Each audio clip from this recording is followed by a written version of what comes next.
Good morning, CrossFit Linchpin. How's everybody doing out there in Linchpin land? I guess it might be fair to say. Today, as we record this, is November 4th, 2019, and we're going to have a quick little chat about Nancy. Nancy's the workout of the day today. And as always, good morning, Panda Pilot. Panda Pilot, potentially one of my favorite Instagram handles that I see on a regular basis. I don't know why, but it cracks me up every time that I see it. So anyway, good morning, everybody. If you've got questions, throw them out there. I will do my very best at the end to circle back and see if I missed anything. Today's topic about Nancy is also about, we could have an ongoing, I should get a degree on the side. I should get a degree in psychology or psychiatry, whichever one of those would be the appropriate one. I think one can prescribe meds and the other can't.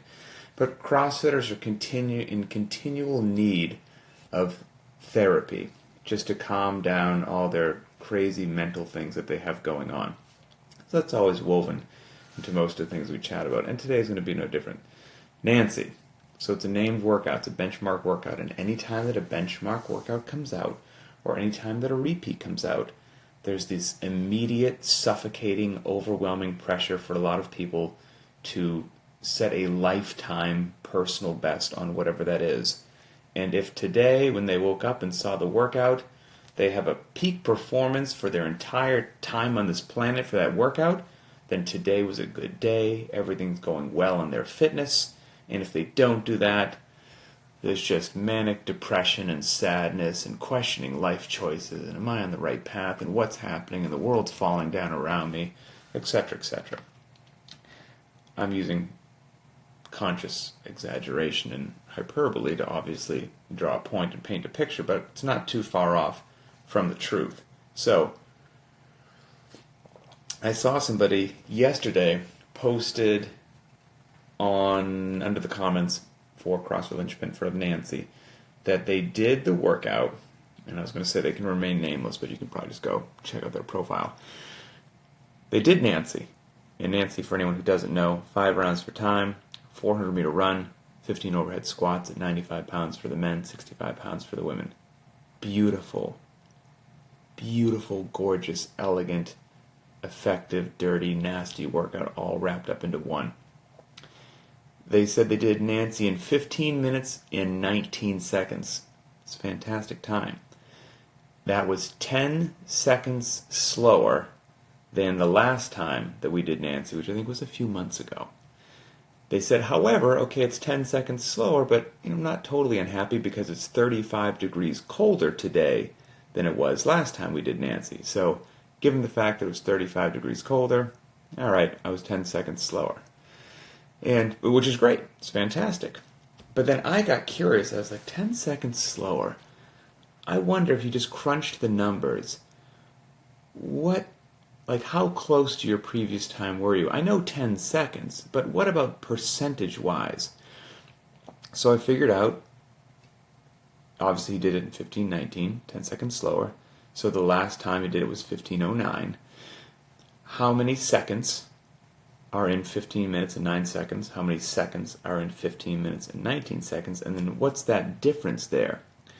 The difference between those two times came out to, I did the math here, 0.0108%. So 0.01 is not the tens place, that's the hundredths place. So basically 1%. So those two times were within 1% of each other.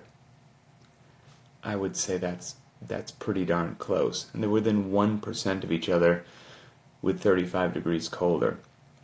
And that's just related to my fact of, again, been doing CrossFit for a long time, work for HQ, been a professional analyst. I understand the power of data. I get it. But there can be that pressure to always PR, which is interesting in CrossFit. It's interesting. Because if you think about some other sports where you're trying to PR, but you're really trying to win, is what you're trying to do. So if you're a track and field athlete, you've got a race on a certain day. And yeah, you've done the 400 meter dash a whole bunch of times before that for personal training and other benchmarks. But on this one day, you know that the 400 meters coming up, and you obviously want a PR and you want to win, and you're going to taper and change your life and training for the couple weeks leading up to that specific day and that specific time, so that all the stars align to the best of your ability to try and PR on that race on that day and to win. We don't do that. We do whatever we did the week before. We sleep however we slept. We eat whatever we ate, and then you just get up. And with no special modifications of your life, you expect the best performance ever. It's unusual. It's great. It's what makes CrossFitters crazy creatures that I love and adore. But human beings are interesting creatures to observe. The same thing if you've got an Olympic lifting meet or a power meet or whatever it is. Yes, you're going to do a benchmark on that day, something you've done before, but you will do everything in your power to change and modify and taper your life so that on that very day, everything lines up. So I don't think, all those other communities are fantastic, but I don't think CrossFitters give themselves enough credit. I've said this before.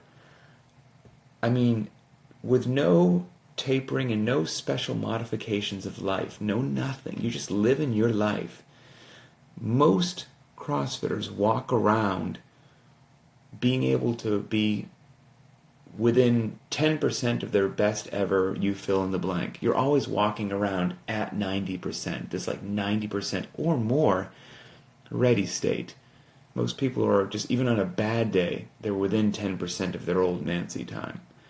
Even on a bad day, you're within 10% of your 500 meter row, your 5 rep max deadlift. You're within 10% of your front squat.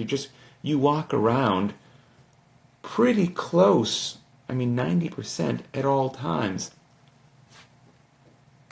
As somebody who speaks for a living and who communicates for a living, I have a hard time articulating how incredible that truly is. And I think it's lost on some people. And I think if more people had an appreciation for just how capable they walk around, it would take a little bit of pressure off themselves and they'd have a lot of fun. So, anyway, that's that. And a lot of people are walking around at 95%, which is crazy to me. Anyway, trying a new blend of coffee this morning. It's pretty good. So I went on to Beyond the Whiteboard this morning, and I looked at Nancy, the historical data for Nancy. And I wanted to see what was the 50th percentile, just right down the middle. So you're right in the middle. You're half are faster than you, half are slower than you, right down the middle. And that time was, historically speaking, 15 minutes and 40 seconds for men, 16 minutes and 46 seconds for women. You split those two differences, okay, then that comes out to an average of 16 minutes and 13 seconds. So then I wanted to figure out how many seconds was that, and what would be a 10% buffer on that. So I did, it's 973 seconds. 10% of that is 97.3 seconds. So long story short, that average time for Nancy, 16 minutes and 13 seconds. 10% of that is 1 minute and 37 seconds. It's a pretty big buffer, actually. So if you could swing 1 minute and 37 off of that time, and you're within 10%, you're within 90% of your best ever effort. And again, I just think that's really cool. So anyway, and today we're doing Nancy, fantastic workout. We didn't necessarily need Nancy today. When I was programming out this week and everything, what we needed today was a time domain, probably in the 12 to 18 minutes-ish range. We needed some running. We needed a light to moderate loaded barbell. We needed some overhead and some below parallel. And all those things came together really nice with Nancy. And it's a benchmark, so it gives people data to do again. But I could have just created just a slightly different workout, and then it wouldn't have been a benchmark, and then you wouldn't be able to put any pressure on yourself as to whether or not you did better or worse. So, but Data's good, and data's beautiful, and data is wonderful as long as it doesn't drive you onto a therapist's couch. And that's that. So let's see. Panda Pilot. Pretty good. Oh, a local roast. Is that the name of a coffee? Anchorhead Leviathan is in your mug this morning. Pretty good local roast. Anchored Leviathan. Wow. That's a strong name for a coffee. Holy cow. I drink dark coffee. From what coffee people, I don't know coffee, but from coffee people tell me is if you drink dark coffee, you don't know a lot about coffee. I guess it's burnt. I don't know, but I just like a dark roast. So I'm gonna go check it out. All right, let me scroll back and see if I missed anything there. Okay, get some thumbs up as well. All right, everything scaling is cool. Rick, what do you got? I was 40 seconds slower today.